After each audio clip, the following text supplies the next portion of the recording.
চট্টগ্রামের পুটি উপজেলার এক মানবিক দৃষ্টান্ত স্থাপন করেছেন এক সচেতন নাগরিক। গত ৩ মার্চ রাতে আগ্রাবাদের বাদামতলী ধনিয়াপাড়া এলাকায় সৈয়দ মোহাম্মদ সেলিম মোহাম্মদ ইকবাল একটি মানিব্যাগ কাগজপত্র সহ কুড়িয়ে পান। সাথে সাথে ব্যাগটি পটিয়া থানায় হস্তান্তর করেন। পুলিশের সহযোগিতায় ব্যাগটি প্রকৃত মালিক জান্নাতুল নাইমা রশমির কাছে ফিরিয়ে দেওয়া হয়। পটিয়া থানায় সেগুন অফিসার আসাদুর রহমান ও ডিউটি অফিসার মোহাম্মদ আলীর নেতৃত্বে পুলিশ ব্যাগটি যাচাই বাছাই করে শেষে নিরাপদে মালিকের হাতে তুলে দেন। জান্নাতুল নাইমা রশমি পিতা মোহাম্মদ রঞ্জু মিয়া, তিনি আশিয়া ইউনিয়নের ৬ নং ওয়ার্ডের শেখ মোহাম্মদ নতুন বাড়ির বাসিন্দা।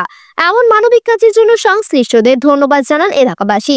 এই উদ্যোগ সমাজের সচেতনতা ও সদিচ্ছার এক উজ্জ্বল দৃষ্টান্ত স্থাপন করেছে। বাসায় অনেক ঘুমাচ্ছিল, ভোর ৬টায় বাসায় ঢুকে মশার ভিতর থেকে ওরা ব্যাগ টাকা সবগুলো নিয়ে গেছে। ওখানে 10,000 টাকা ছিল, মোবাইল আর আইডি কার্ড সবগুলো নিয়ে গেছে। এখানে আমার খুব ভয়, আমিও আপনার থেকে ধন্যবাদ জানাচ্ছি।